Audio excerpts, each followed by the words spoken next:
welcome in Nakyan Nyan Nakyan Nyan. And sup, how you doing? Because I don't know. And so Yahoy. Yahoy. As you can hear, we don't have the binaural audio today. Hopefully that's not too bad. And also, Nightmare, what's up? Welcome back. Sorry for being a little bit late. This is also why I tend not to make schedules. But I will. There will be one out. I think 9 a.m. is a good time usually, unless I mess up. I went to go do the scripts that I had to do yesterday. I kept putting it off, but I did them, and by the end of the first long one, I don't know. It's probably just from coffee and nicotine all day, and at the end of the day, just throat was shot. I was like, I could do the true crime one. I could do that, but why not save it for tomorrow? And yeah, that's what I did. So I did it this morning, and I woke up. I had trouble sleeping, and yeah, I did it pretty much first thing this morning. Had coffee and just chilled out and came in here and did that. And then, of course, the riff idea that I had stuck in my head last night comes back, and I'm like, let me go ahead and get this recorded. And that led to me being quite late, so apologize for that. My day is going well though, so far. Getting in a fairly good mood. I always look forward to these streams, so that, that's helpful. It's nice. It gives me something to look forward to, and something to do. I get to spend time with you lovely people, so I'm doing well. I do have one story I found, in case you guys don't really feel like chatting too much. It might be cool. Praise? Okay. Is there anything specific that you want praise for? To be praised about? I'm sleepy. General? Okay. Nothing new with me? You're so good at having nothing going on and having nothing new happen. Oh, you're so good. That's not real praise. I'm just being silly. I'm sorry. Yeah. You're doing great, man. You're doing wonderful. And yeah. You make everybody around you really proud. It's so hard to I'm bad at giving general praise. I like it to be genuine, and like it helps if I know you and know what you have going. I know what you have going on and stuff. But I don't know. I don't think that was worth the 750 cat coins. What's up, Kranzan? Welcome in. Yahoy. Yahoy. I've been out on patrol since there is an active case in my departments.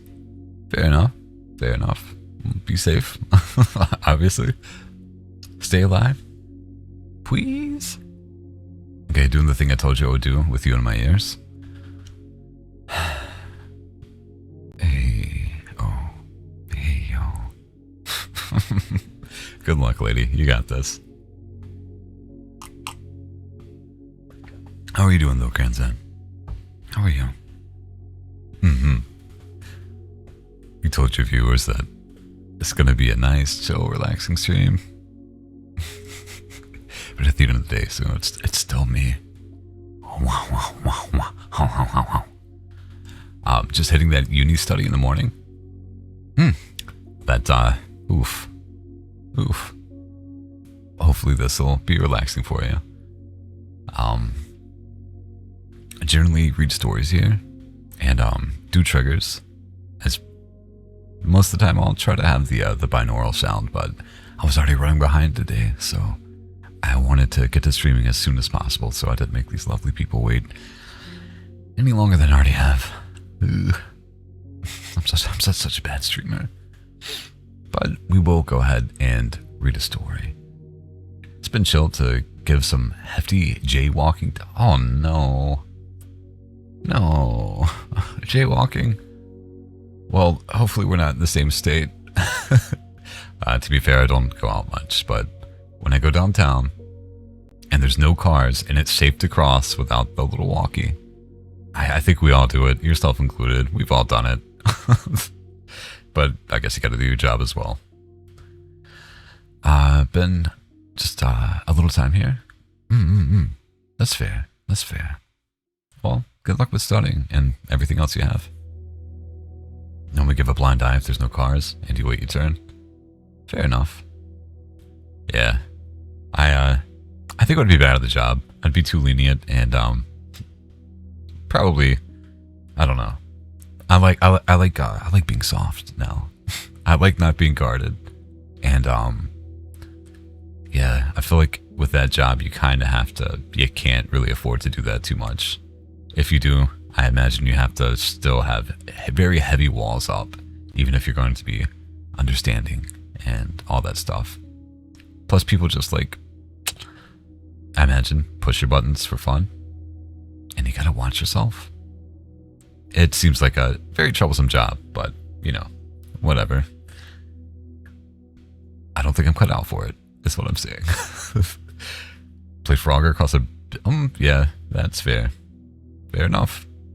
You do what you do, and I'm sure you have a good reason for it. We're gonna read a story. It's, I think it's fantasy. Short one titled... Actually, I don't know how short it is. I didn't look at it. It does appear to be moderate. On the shorter end. But it's called Hide and Seek. Excuse me. There is a beat in the world. It permeates into all living beings, small and large, and some who dwell in this world can find this beat and dance to it. May it be for something like farming, weaving, or smithing. Knowing how to use these beats amounts to actual talent and being gifted. For instance, a great fisherman is one who can catch anything from anywhere, be it a large body of water or a still creek holding anything living inside. What's up, Luis? Welcome in. Yeah, boy. Oh no. The guy's name is Commode, which just sounds like commode. So we're gonna read it as that, unfortunately. Commode knew a beat, and he had lived to it for nearly 30 winters before returning to his hometown by the sea, where his father and father's father had fished, raised children, built houses on stilts, and lived happy, slow lives. He himself had run away from this village at the first chance, as his beat had been towards violence, and his father had understood this when he first saw his child taking a blade and cutting through a hard oak the size of his waist like butter. It was neither the sharpness of the blade nor the strength of the arms which made this feat possible, as Commode at the time was one who came up to his father's shoulder in height. No, it was the beat of the world. He had heard it and swung the blade in rhythm as it swept across the trunk. If one could see this beat, there would have been notes written across the air that he had to flow the blade through a certain way, in a specified motion to cut through something that would normally defy any such attempts by nature to cut through its hard and rough exterior. I like that idea. That's actually a really interesting idea.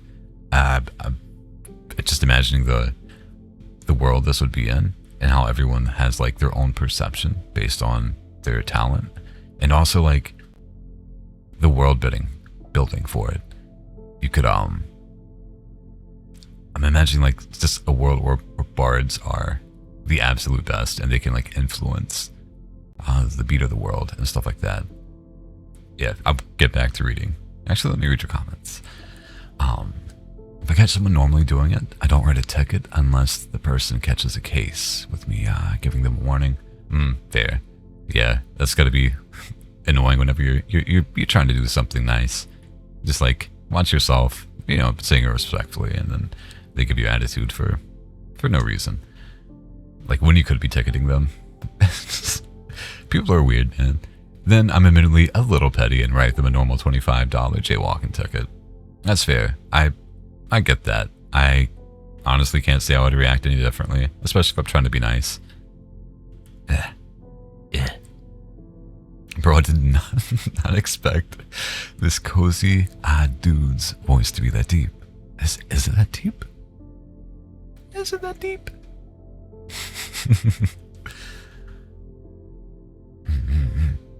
With the possible consequences for this, I had no choice but to write it crushing. Yep, that's crushing. And I suppose it's fair. Oof. Which brings us to now. Commode was resting in old age in this world, unwed, bored with life, just whiling his days away at the wooden dock on a stool, bucket next to his feet, fishing rod in hand. The blade had come naturally to him, but fishing? No. He was desperately trying to find the beat to fishing because, at most, he could only catch 2 a day. And the embarrassing thing was watching the kids come up to him, throw a hand line, smirk and giggle at him the whole time while they made pets. Thank you. Yo. Yahoy. Welcome in. We're doing some reading right now.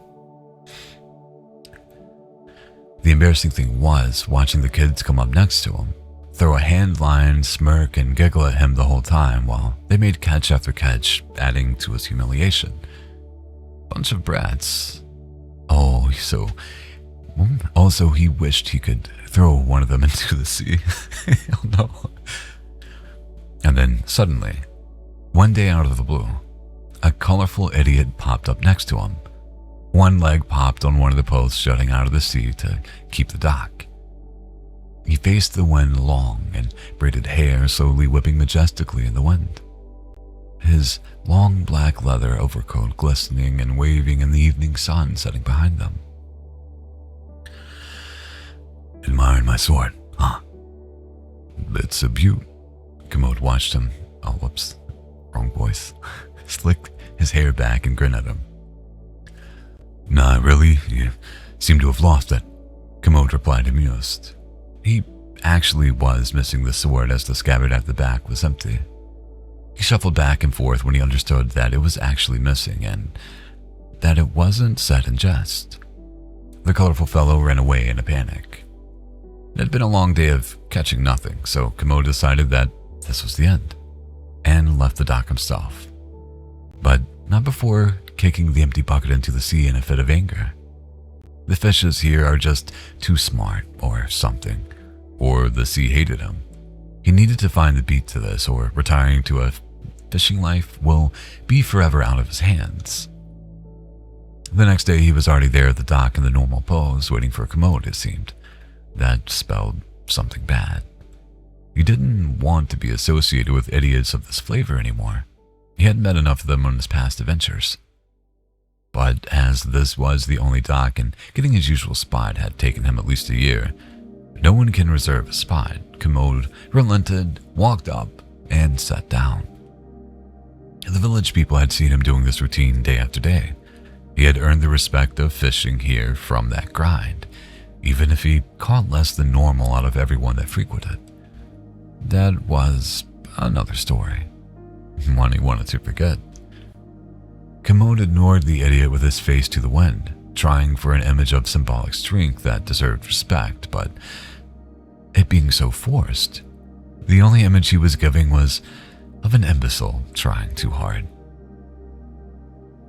Admiring my sword? Really? Are you gonna use the same line? Commode interrupted him and watched the guy pout and tug at his white beard, trying hard to keep his composure. Well, I've watched you come here for some time. My name is Mordek, the Deckard Hunter. Deckards are those giant chickens that ambush travelers inside forest, right? Commode cast his line and settled in for a few hours of catching nothing at all. Mordek. So, you named yourself More Chicken the Chicken Hunter. What? No, Mordek was my given name. No one told me the meaning before. It does sound idiotic. It fits so well. You were born to hunt chickens then. Commode chuckled and watched his shoulders slump. What do you want anyways? Yes, my mission, quest, and so on. Mordek started posing, then stopped when Commode glared at him. He came over and held out his hand. I am here to retrieve a child from the Great Witch of Cromwell Forest. That witch is a pacifist. Leave her alone, you liar. Commode knew the witch, but only ran into her once since coming back to the village. She was tall, slender, and very beautiful. Long brown hair that flowed across her shoulder and back in such volume that it seemed a living thing on its own. Green eyes and milky brown skin that rivaled the color of the best-looking trees of nature. She was a goddess more than a witch. No, man, I have good words from good folk that she has indeed stolen a child, about 7 winters old. Good words? From who? Commode was skeptical of the whole thing. She was always known to be good. From good folk here, he answered Commode. Give me names, you idiot, and what do you want from me anyway? Just say your piece and leave me in peace. Commode wanted to be rid of him as soon as possible. He had run into imbeciles like these before in search of easy coin that they could throw themselves after fairy tales in search of it. And sometimes, they'd bring her to the innocent for setting out before knowing enough. Cleaver of Ardian. You are Commode of Ardian? Mordek smiled as if knowing this information made him come off as smart when it did not. Commode is advertised in the village as being born from here, a great hero from a fishing village. Why would they not? So, sell it, or let me use it on the witch to rescue the child. Mordek stood at the dock, now half wet from the salty waves. Commode had noticed the change of the wind. He had not, and watching the idiot get salt-watered had been amusing. No. Feck off, idiot. Commode decided to ignore him from this point and turned his gaze towards the sea and to the start of the orange strand of the horizon that signaled the deep, dark blue of night. He started to say something again, and Commode glared at him to shut up. Mordek took the hen and slunk off back to the village. That was the last time he wanted to see that showy chicken hunter. A few moments later, Commode's necklace emitted a strand of threading light to notify him that someone had touched his sword and chilled in his hut. See. I'm a middle area detective. If someone is genuine or honest with me, with no attitude, I normally catch people a break. But if it's a situation, I can't do that. I do feel bad, but at the same time, don't have a choice. Yeah, I mean, that's fair, man. It's your job, right? You got to do your job, and sometimes it can be a pain in the ass for everyone. But, I feel you, man. Kuma. Nyahoy. Nyahoy. Welcome in. It's nice to see you. Also, I may or may not have heard that some plans are happening or in the works. Congratulations. Very proud of you. Can't wait. Great job. You're 1 follower from 100? Nice. It's great news. I'm going to drink some coffee really quick while we're stopping from the story momentarily.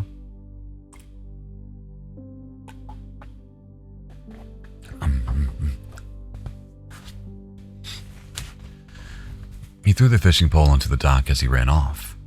It was obvious who the thief is, and this won't be the first time he might be forced to kill someone for touching them. He hoped that it never came to that, but it usually did with idiots like these. The door was left ajar, and he was nowhere to be seen. Not that big of a problem for Commode, as the necklace can emit light to guide him to the cleaver. Hey! We did it. We did it. Yippee. So for everyone here, I'll probably bring it up again. What's up, Danger? Thank you again for yesterday. I appreciate you. That's very sweet. Yippee. And you're very welcome, Kuma. Very welcome. I want to do something to celebrate this with you. So if you guys want to throw out any ideas for, something out of the ordinary, that we can do to celebrate it, I'm definitely open to anything that seems fun and something that you would collectively enjoy. At Mainstream, I know I did that. Thank you always. Thank you. I did that before, and no, that's gonna lose me, people. We on the gaming channel, we did a maid stream in which I proceeded to drink a whole lot and play bass in a maid outfit. It was fun. Some people enjoyed it, but no, that was a one-time thing. If you want a cosplay stream, I'll wear a mask and do have a pretty good Chozo cosplay. So that is an option. Singing, I suppose I can try. But the thing with singing is I don't know any lyrics, even to like the songs that I love. But I generally do like death and black metal, which I'm fine to do, but it doesn't really suit this, and I don't have a lot of songs that I can sing. I'm not against it. I can definitely think about it. I'll definitely consider it. I could do a cosplay and singing stream, I suppose. Or, yeah. Yes. It'll be like piecemeal between like actual lyrics and, yeah, made up stuff. I remember a bit ago, I pulled over this teenager who had a loaded firearm, and being his young age, he couldn't have it, but at the same time... Wait, what? Can't have it? I thought you could own a firearm at any age. Huh. At the same time, it could be a sketchy place. When I was a kid his age, I had a knife for defense, which kind of led me to having a moral conflict with myself. Fair. I mean, like, parents can definitely buy and gift you firearms. I'm pretty sure it's not illegal to carry. It's probably not the best move, but yeah. So you made your own version of all lyrics. I need to have a black cat for the metal though. Yumi is making me a model. So it won't be a black cat. That was an option to change this little guy to a black cat, but it's gonna be a white stoat, which is still pretty metal. Yeah, we're doing a lovely trade. She's so sweet. It's gonna look pretty similar to this, but just more the cafe vibe that I want to have, and just kind of how I would like want to customize this model, to make it a little bit more me, and a little bit more unique, but still soft. Significantly more tired. Yeah, she's great. She's cool as hell. Also, we've been playing Headliners, which I'm sure you've seen. So, if at any point you want to play Headliners or Repo with us, you can feel free to DM me, or you could message Yumi and we can set something up. I usually will stream with her on Fridays, so wink, wonk.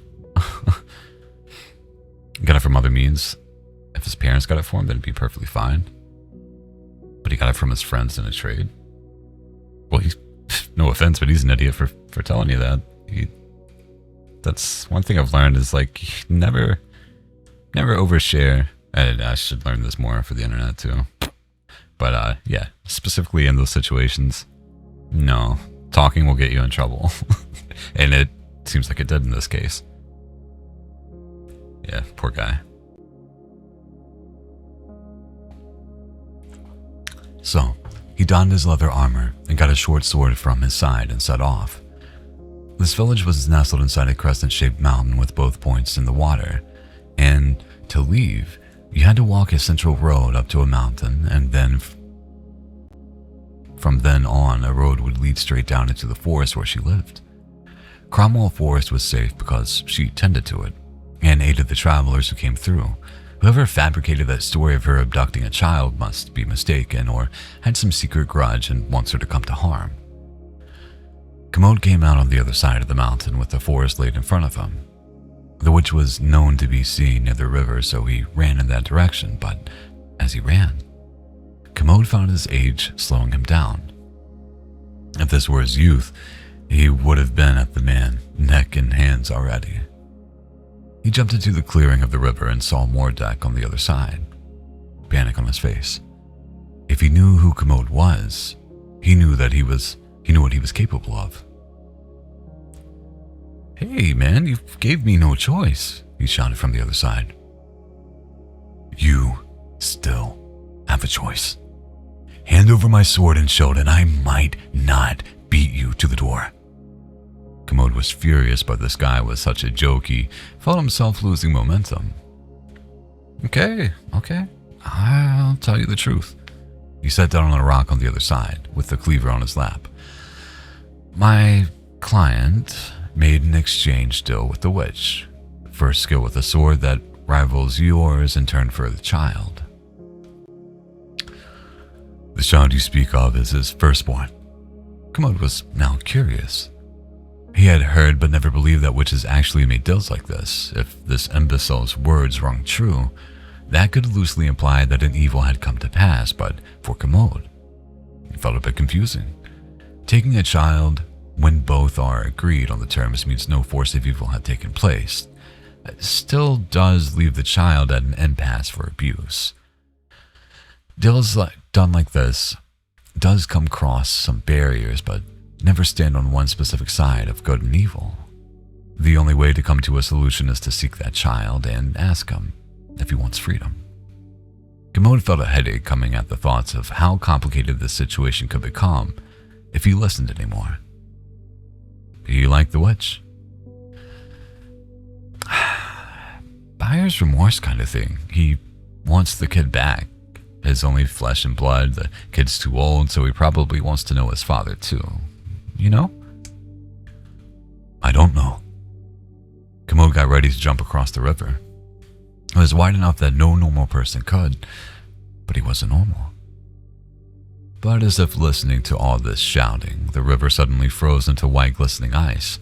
The trees near the riverbed lined up next to each other with a bang and grew up into the clouds. It was now a wall of gigantic trunks at both their backs, preventing escape. Commode heard Mordek give out a high-pitched squeal, fitting because he was now an angered deity of nature that was coming to settle an argument. She came hovering in midair from the right, a whirlwind of ice and snow surrounding her, which made her dress look as if it stretched down straight into the ground. And at the same time, on the ground, it flowed out in all directions like icy veins writhing full of life.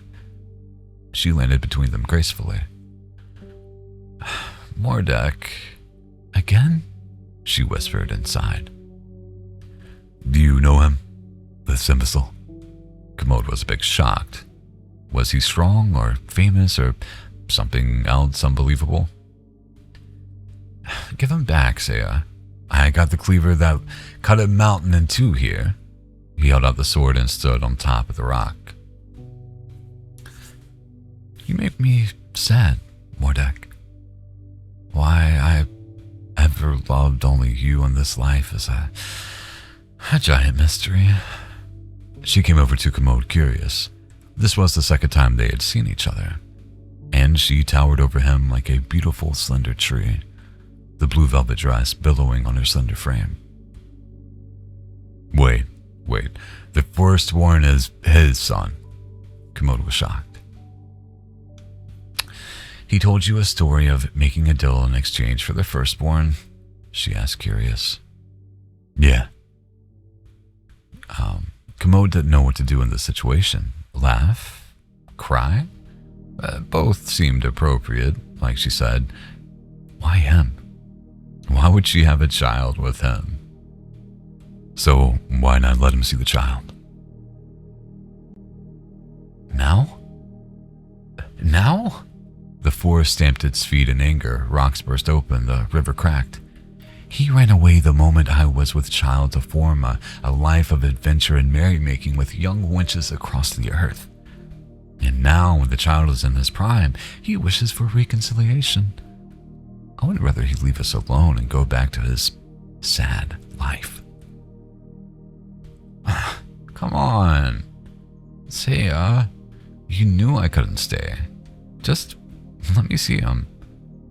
He was still brandishing his sword, but it was more of a joke because they both knew that this imbecile was just trying to appear a threat, and in trying to appear that way, he appeared more a jester playing a part in a stupid play. Okay, I've had enough of this. Give me back my sword, or I will beat you in such a way that you would wish death instead. Commode walked over to the other side of the river and held out his hand. Mordek threw the sword and shield at his feet and hid behind the rock. Let me leave. Oh, wait. Let me leave. I don't care what you do with him, Commode asked the witch. Saya made an opening in the trees for him to go back to the village, and before Commode entered this hole, he watched for a moment as Mordek ran across the frozen river, slipping and sliding as Saya floated after him. She threw spears of ice, but far enough behind him that he wouldn't get hurt from a fragment. On both sides of the river, the wall of the tree threw whips and projectile branches at him. He was going to come back sore, but she would never harm his life. The next day, Commode was at the dock when Mordek walked up with a boy of 7, with green eyes like his mother. This is my friend Commode, a great hero of the realm, Mordek announced when he came near. Commode looked back at the boy and smiled at the boy and replied, I'm not his friend. You want to fish? He asked, offering the boy his fishing pole and stool. Now, let's see if the equipment is the problem. Both of them watched as the boy who touched his first fishing pole for the very first time reeled an adequately sized fish, using Commode's line of bait. The sea hated him, it seemed. I like that. There was like a couple of odd phrasings, but still, pretty good story. Cats are always sleepy. Maybe I am a cat. Of course. I'm always down to. You're somebody that I would like to get to know better, Kuma. You seem very cool and interesting. I know you two are great friends as well, so that means something. I did take the firearm, but you did take the firearm and contacted his parents and kind of convinced them to pay for one at a trusted establishment. I did warn him about his friends. I did manage to take it out without having to arrest him or fine him. I mean, that's fair, I guess. Was nice? Agreed. I'm pretty okay. I'll take it. I'm going to let my model dance for you as I go and refill my coffee. Thankfully, it was near the end, so the little bit that's cold will be promptly warmed up and might make it drinkable when I get back. Give me one moment. I'll be right back.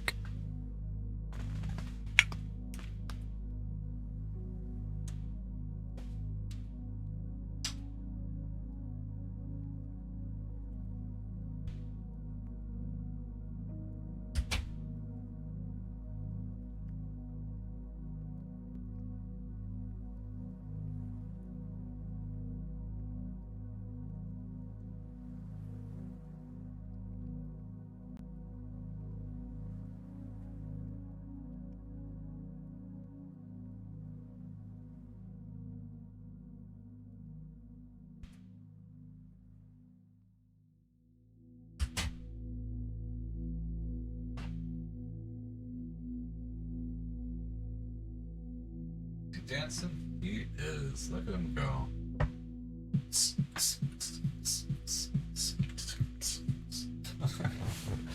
Okay. Oh, that was a little lovely. Hope you enjoyed it. Have a good shower. I should take one today too.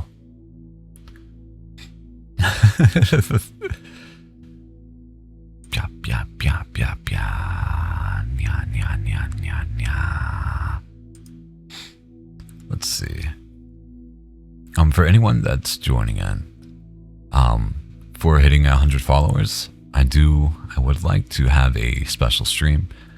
So if you have anything that you would like to see, please let me know.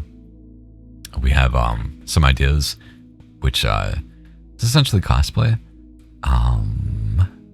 Where I would be the Chozo, and either singing or playing bass. I could play bass in cosplay, and the singing one would be horrible because I don't know songs, and it would be not great, but still. I'm entertaining the idea for now.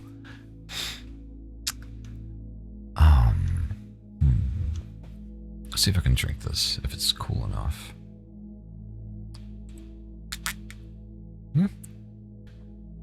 Yes, it's alright.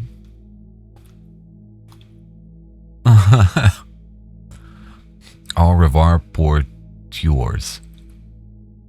Did you and Eloise or any other Frenchies enjoy that pronunciation?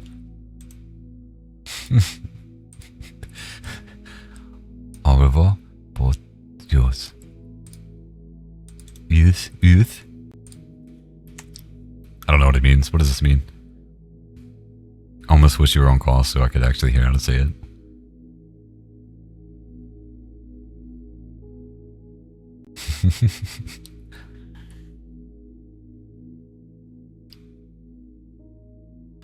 It's a short story. I'll read it just for the title. What does it mean? So, pour to do,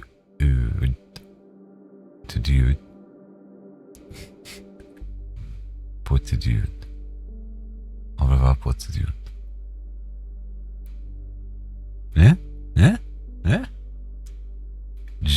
Jude. Pour to Jude. To Jude.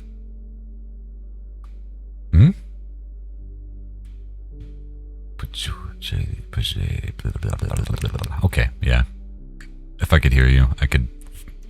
I don't have Discord open. Are you gonna record it? Oh, I knew you would. Yeah. I mean, you can still do that. Will absolutely listen to it just so I know. I know the important ones. Je t'aime. J'ai faim. Mon ami.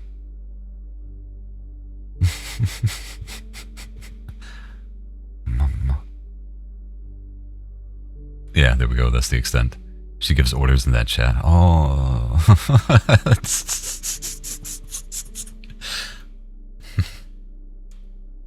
Whatever do you mean? Whatever do you mean? Oh, Louise. Mushrooms and cheese, see?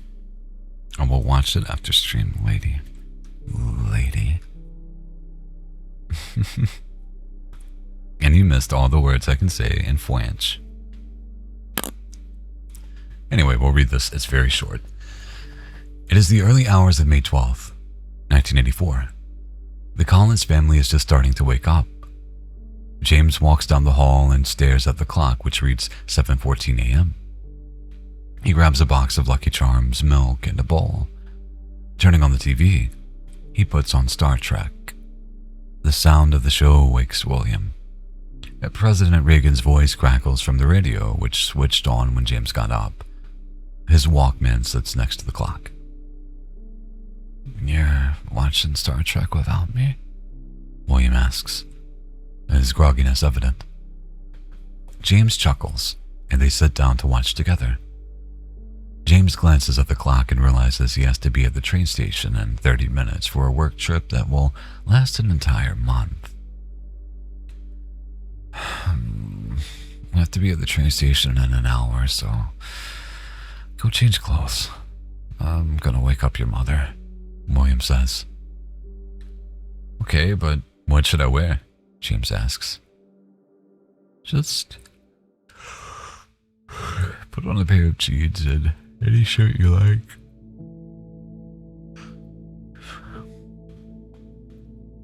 Margaret.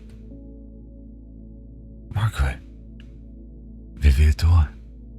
We need to be at the train station in an hour, William whispers. Margaret stretches out of bed, and gets out of bed and whispers, Okay.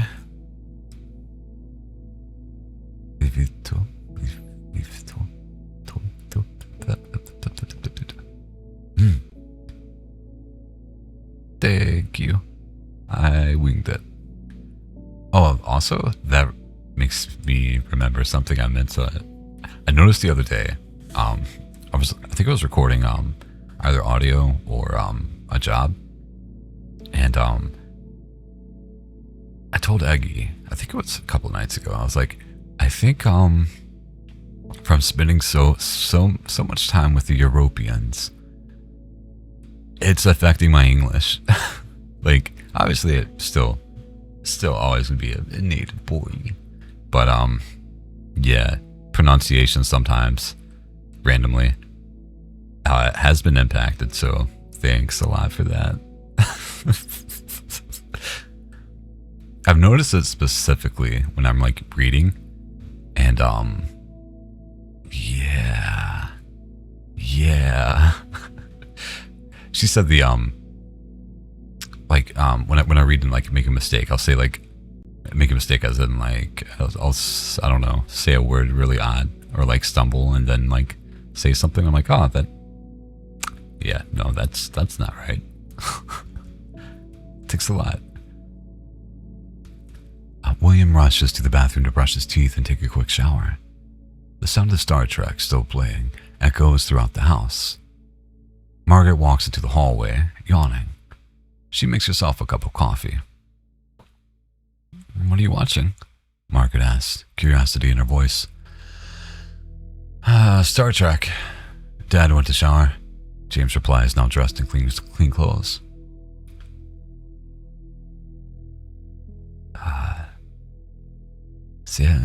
C'est François? Yeah, but I barely speak it, so I put it in English. You should really learn more French. Our culture and native language, Margaret says. William finishes his shower. François. Yeah. Eats breakfast and grabs himself a cup of coffee. After finishing it, he pours a bowl of Cheerios and sits on the couch, focusing on TV.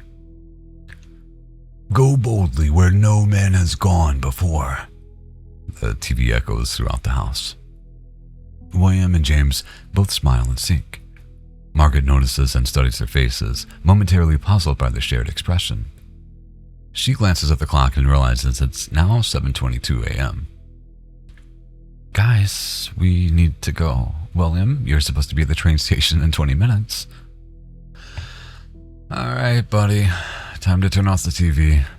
We can watch more when we get back. Actually, as soon as I return, we're going to the movies to watch Search for Spock. James perks up and smiles. The three of them get into the car and begin driving to the train station. What are you guys gonna do while I'm gone? William asks. I don't know. Probably rewatch Wrath of Khan, the motion picture, and every last bit of Star Trek, James exclaims. Lucky. Save some Star Trek for me. Just make sure your schedule's clear the day I get back. We're watching Search for Spock together, William says with a grin. That movie is a must-see. Spock's death was sad. I need to know what happens next. You guys love that sci-fi show so much, huh? Margaret teases. Yes, and you should watch it too. Tu vas aimer. Donne une chance à Star Trek. William says with a smile. They're trying to convince her in French. Je sais there, you know, pour moi. Margaret replies. Mom, it isn't boring. Just watch one episode. You'll be hooked. I'll give it a chance. Just one episode. Thank you, lady. But if I don't like it, you two don't bring it up again. Okay, fine. Oh, Margaret, I'm going to call you as soon as I get there. Immediately. Alright, good. Oh, so how you doing? Because I don't know. Thank you. Oh, there's the lady saying, yeah. Thank you. We're almost done with the story. I'll read everything. Alright, good. We need to know you're okay. They arrive at the train station. The chill of early spring clings to the platform as Margaret watches passengers board. William, carrying a briefcase, prepares to leave on the 7:45 train. Can't believe you're going to be gone for a whole month, Margaret says as she hugs him tightly. Don't worry, I'll be back before you know it, William says, smiling as he kisses her and James. The noise of the station hums around them. Be good and listen to your mother, William tells James, patting his head. James nods. Are you sure you have everything, William? Margaret asks, trying to keep him close just a little longer. Oui, c'est ira. Nothing's gonna happen. William reassures her. Tu es sûr? Oui. Now go, Jane. Now go. Je t'aime, William says, kissing Margaret and stepping into the train. Dad, wait, James calls out. William turns back at the door. Yeah? I have been and shall always be your friend, James says, giving the Vulcan salute. Margaret smiles in awe. Live long and prosper, William replies, returning the salute just before the train doors shut. James lowers his hand and he and Margaret walk back to the car. 4 days passed since William left. The promised call never came. James and Margaret began to worry. They contact the police to report William missing. Call him again, James urges. But this is like the 12th time, but sure. The phone rings. After several seconds, it goes to voicemail. Margaret sighs, tears welling in her eyes at the thought of her husband's death. James gently comforts her. I've had enough. We're going down there to find him. Margaret grabs her keys and rushes out. James follows. As she opens the door, 2 men in suits stand on the doorstep. Margaret and James freeze. She recognizes them. William's friends Tom and Billy. They're dressed in both black suits, as coming from a party or a funeral. Margaret, we have some terrible news, Tom says, his face solemn. What's going on? Margaret asks, panic rising. We're so sorry, Billy says quietly. Sorry about what? What happened? Margaret asks again, trying to force a smile. William, he had a heart attack, Tom says, his voice heavy. He's gone, Margaret. They found him alone in his hotel room. Margaret stands frozen. Her world flashes before her eyes. James blinks rapidly, trying to process what he just heard. Tom's voice sounds distant, as if underwater. James sits himself on the couch staring at the now muted and turned off TV, and sees his dark reflection. Silent and still. Margaret's hand grasps the table, trembling. The wood presses deep into her palms as her world starts to slip out of reach. She doesn't want to believe it.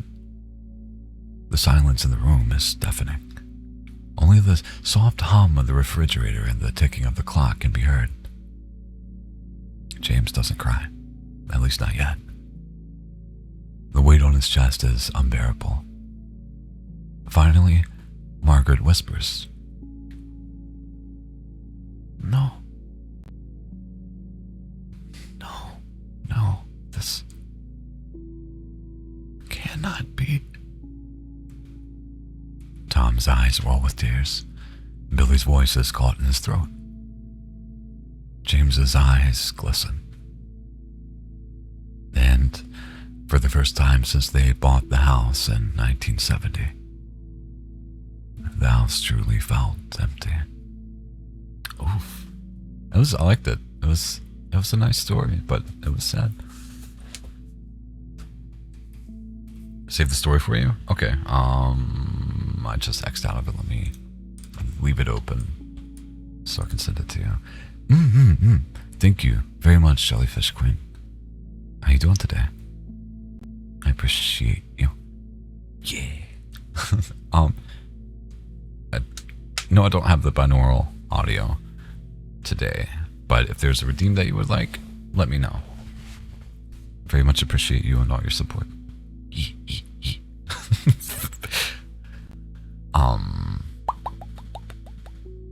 I'm precious? Why? Did you like the way I said shit? Is that it?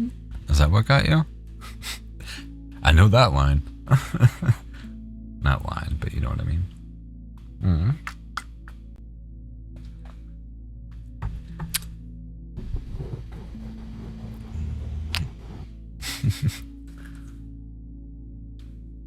Okay. I got practice. I got some practice.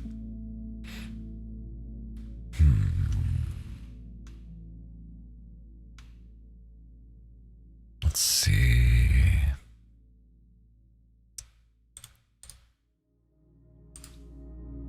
How long is this one?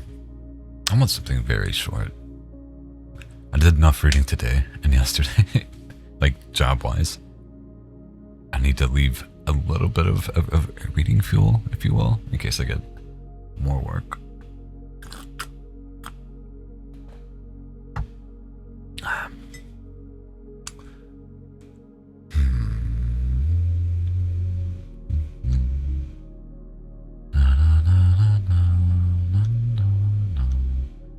I can do all the reading though.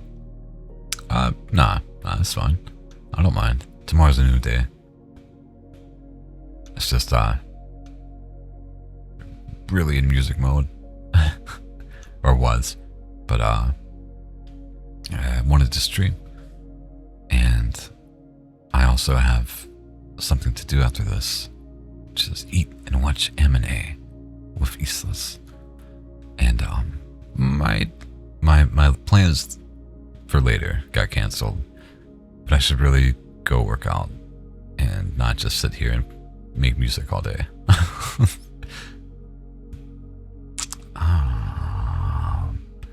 So as a heads up, we do have roughly 30 minutes before I have to go.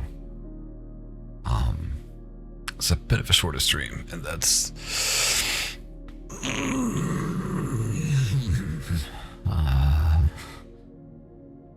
that was definitely on me for being late. So, but we'll definitely be on time tomorrow.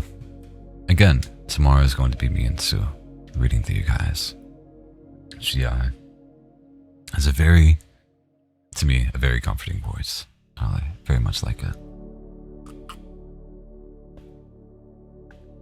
It's always relaxing. And if you like hearing French, she has a redeem where she will read something very, very, very short in French for you. It's pretty cool. I'm seeing a lot of like humor and horror. I don't want to go for that.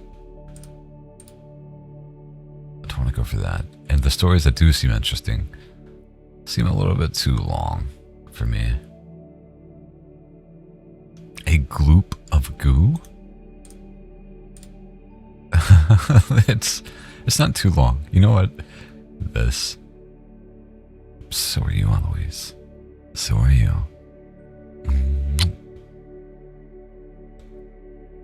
We're going to read a goop of glue, just because the name is simply irresistible. All right.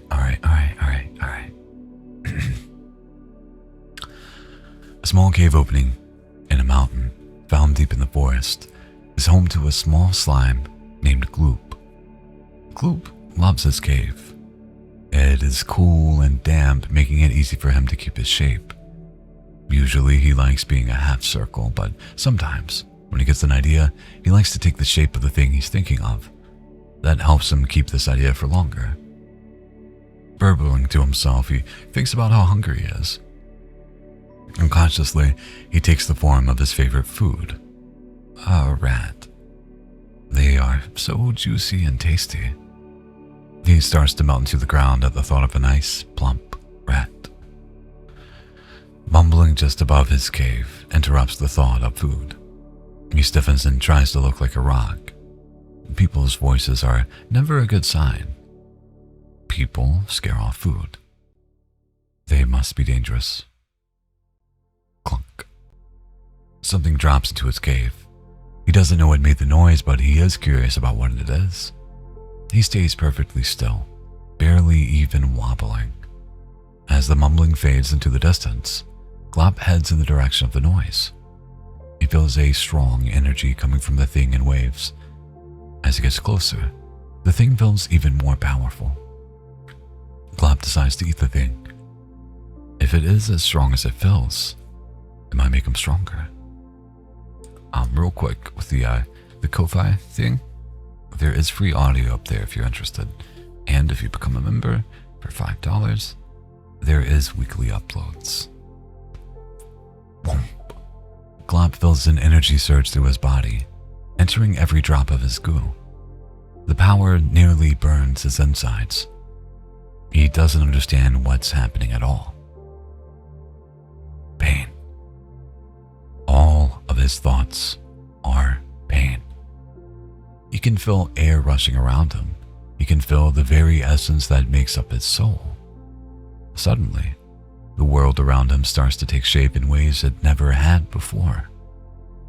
Glop can see, and not just in the way he had before by using echoes, but truly see. Shapes, colors, flickering light from the tiny cracks of the cave ceiling. It's overwhelming. The pain still courses through him, but underneath it, something else stirs. Knowledge, unawareness, understanding. Glop gurgles in confusion, his form rippling as he tries to process it all. The warm rock. No, not a rock, something more. Still pulses inside him, its energy swirling like a storm. This had never happened to him before. Never had he eaten something that changed him so much.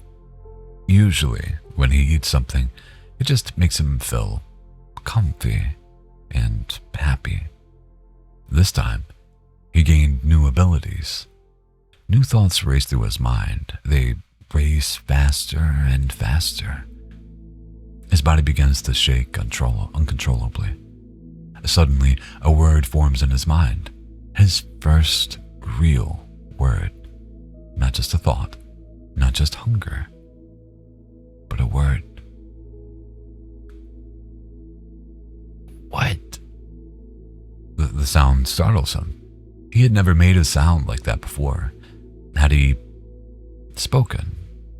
Did he have a voice now? Glop stares into the distance, all of this new information rocking him. He has a voice. He can see. And he cannot understand anything that is happening. This is weird. This is new. He did not like new things. This new change has brought pain with it, but he was still safe. He lets out a slow, gurgling sigh. Sinking into the ground, his form relaxing into a puddle. The cool, damp stone embraces him. Things were not as bad as Gloop had thought. He was still alive, and now he can really enjoy it. He could experience everything in life to its fullest. Eventually, Gloop grew bored of his cave. He wants to use his newfound senses. Looking out the entrance of the cave, he sees the little things flying around. They had little bodies and big wings with little curly beds coming off of their heads. Gloop wobbles forward as sunlight makes contact with his body. He feels a burning sensation on his surface. He quickly goes back into his cave. Stilling himself, Gloop re-entered the sunlight. These new experiences would be worth much more than the pain. Moving forward, he can feel the sun's rays burning his body. He sees a patch of shade right in front of him, and he wobbles forward as fast as he can. Reaching the shade, Gloop feels instant relief. In his new safe space, Gloop can really appreciate the world around him. The little curly-haired things fly around, almost dancing in the dangerous sunlight, and bigger winged things with hard mouths fly about too. Then, one of the hard-mouthed things swoops down and eats the tiny little curly-haired one, just like that. He notices a pinching feeling coming from the base of himself. Ow, ow, ow, ow, ow. What is that? Yells Gloop. Looking down, he can see the little black things with huge snapping jaws pinching him. Looking around in a panic, Gloop sees an old ragged tree with a hole in the side. Chasing the shade, he wobbles as fast as he can towards the tree and climbs inside. As he climbs inside the tree, the biters follow him, snapping the jaws and trying to eat him even while he's hiding. He's had enough of these little monsters. He will not be eaten today. With a furious burble, Goop oozes on top of them, smothering the little critters. They feast upon him the same way they had tried to feast upon him. The little biters hurt, but they sure are tasty, he thinks as he finishes off the last one.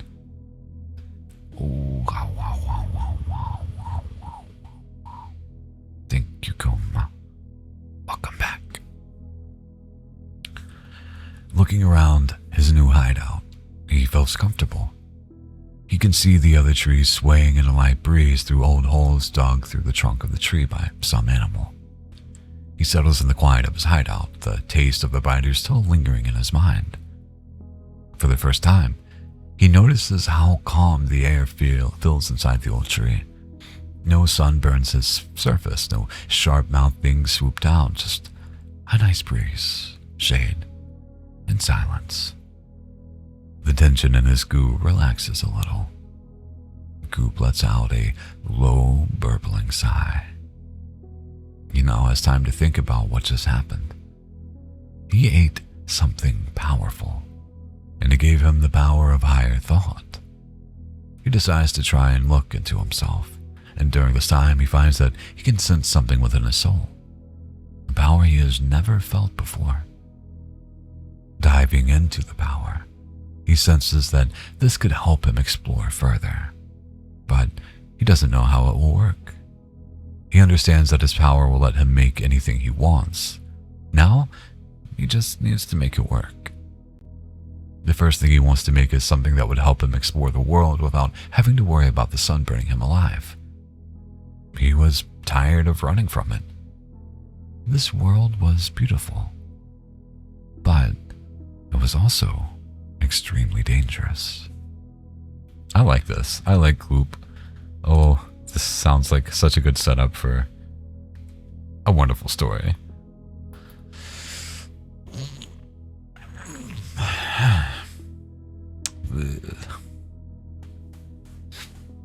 Me too. Yeah. Yeah. Yeah.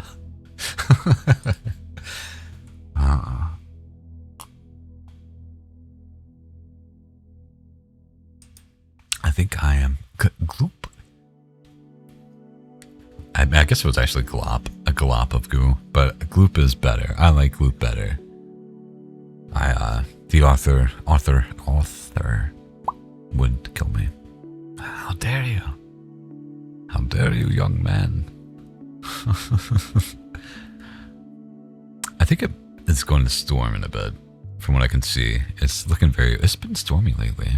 It's very overcast. I want to go outside and swing that there mace. But I guess I have a reason to be lazy. Let me go grab more coffee. And we'll just sit and chat for a little bit longer. I'll be right back. Right back.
Have coffees.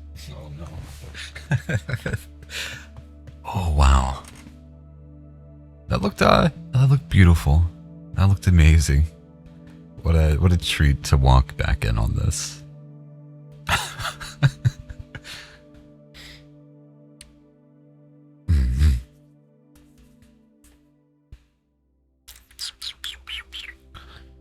I know this is too hot to drink, so I'm gonna try. I guess I can play with things to do triggers. I don't think it'll sound as good. Since I can't actually move it around.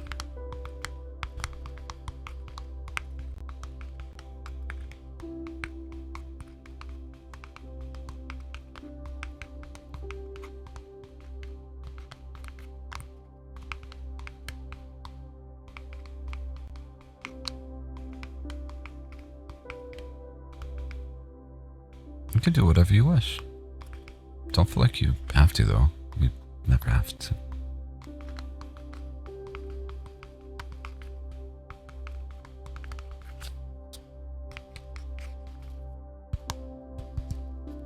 It's very sweet of you.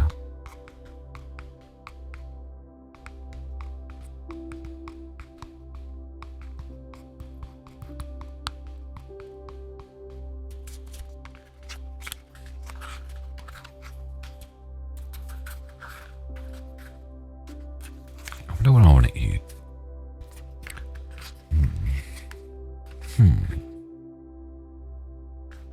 I might have like some leftovers.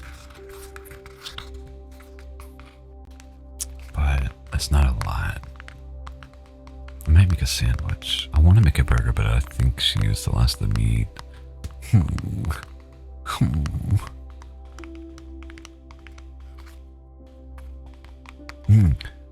I'll be learning.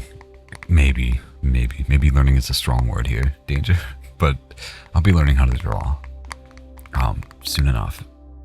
Some artist friends have steered me towards I think it's XP Pen is the brand name, but they have like a very affordable little tablet. So I don't draw great on pen and paper, but still. I have Krita, so I'll probably stick with that. I guess. I don't know. I have no clue, Kuma. I have no clue. I finally got the pose I wanted for an OC. Hell yeah. Hell yeah. Great. Good job, Eloise. It's going to be horrible digitally, though. I know that from trying it a very, very long time ago. It's bad. It's bad. I've learned I'm better at, like, at least with pen and paper. The only thing I can draw and feel good about is, like, what do you call it?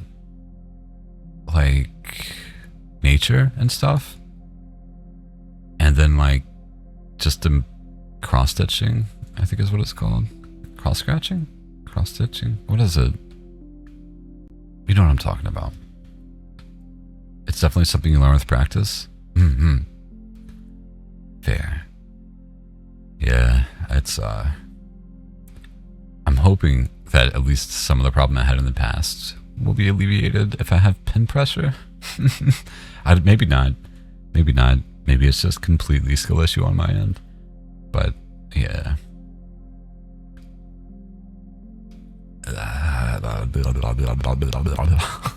Thank you. Thank you.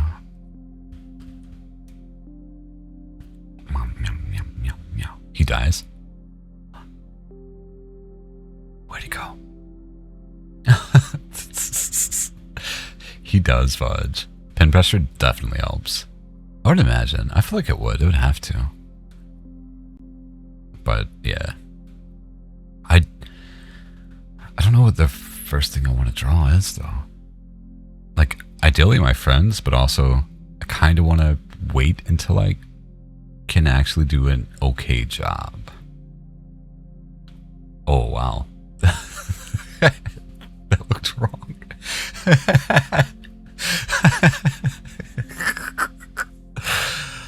Oh my god.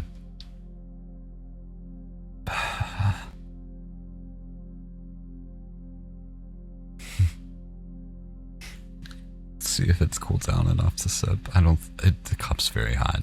I don't think this is gonna work great, but let's give it a shot.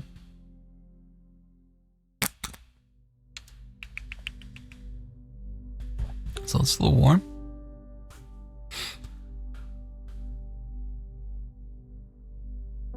You and Yumi started together pretty much, if I remember, right, Kuma? It's not been bad. It's not been bad. It's just getting started. And it's had an interesting start, but it's slowly getting better. I knew things would get better once I started working and got to stream. That's something I've learned about myself that's both good and annoying. Oh my gosh. There we go. Like, I have to keep my mind going. I gotta be working or doing something. If I'm like just sitting around and not doing much all day, I am not gonna prosper. I'm not gonna be having a great day. Good thing there's a lot to do.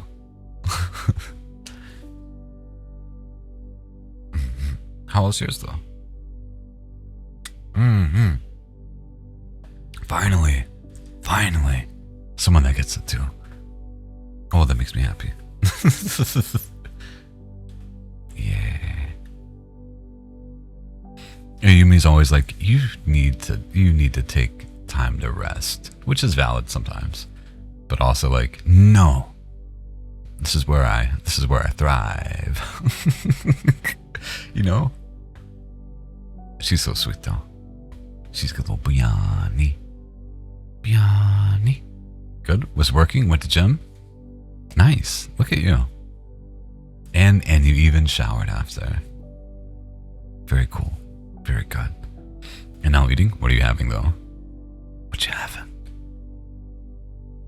Maybe it'll influence what I have for lunch. So discouraged, I feel like I'm just making more of a mess than tidying up. That's how it goes, lady. But also it's you. We know you. I know you. You got this shit. It's gonna be great. Yeah, you got it. Believe in you, lady. Lady.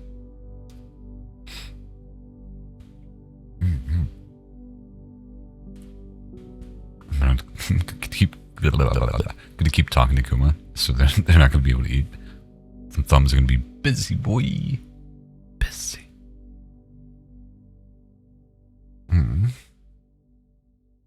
Poor lady.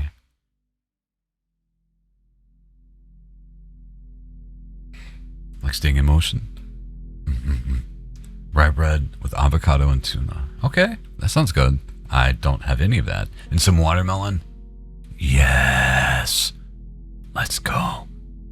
Let's go.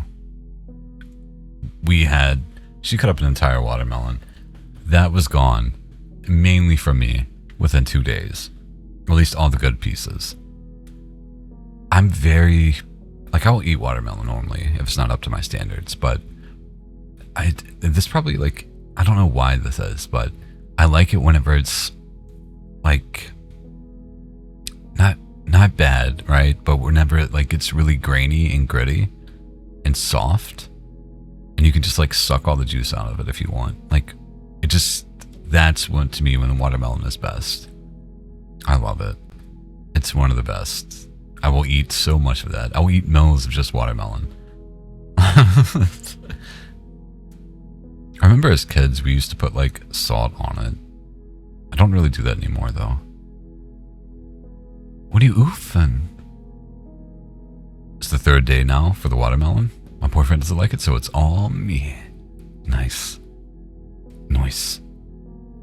What, the parts you don't like, Sue? If so, this is a perfect relationship.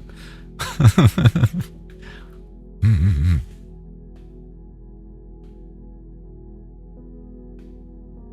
Mm-hmm. It's not bad. The bunny made me put salt in my coffee. I forget the reasoning behind it. It was something she mentioned. And I was like, for you, sure, I'll try it. I think it was like to curb the bitterness or something.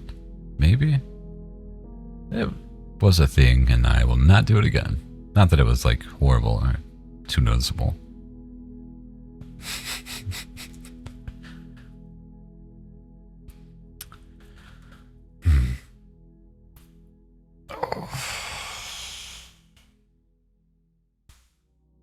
Well, thank you guys for today. And for being here. Salt? Yeah, and coffee? It wasn't horrible. It wasn't horrible. I wouldn't do it again. Max said that in their country, you mix coffee and salt to feel better if you're too drunk. AKA you throw up. See, I thought it was more of a thing of like electrolytes, maybe, in some way. Is it a bottle?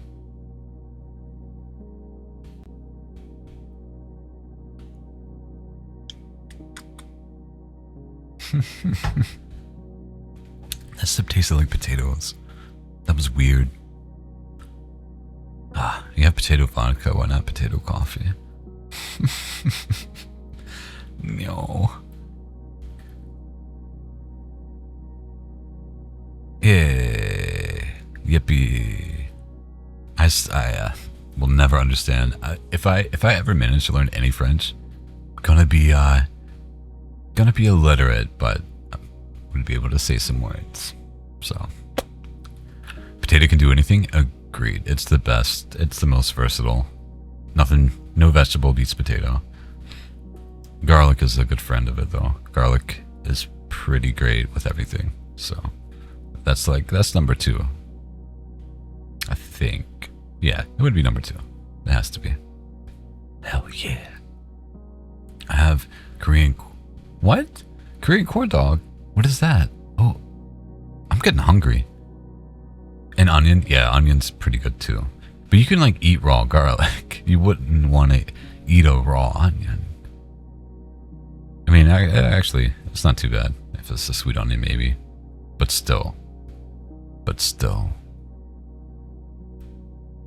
I remember there was like a short moment where every morning I would have like rye bread,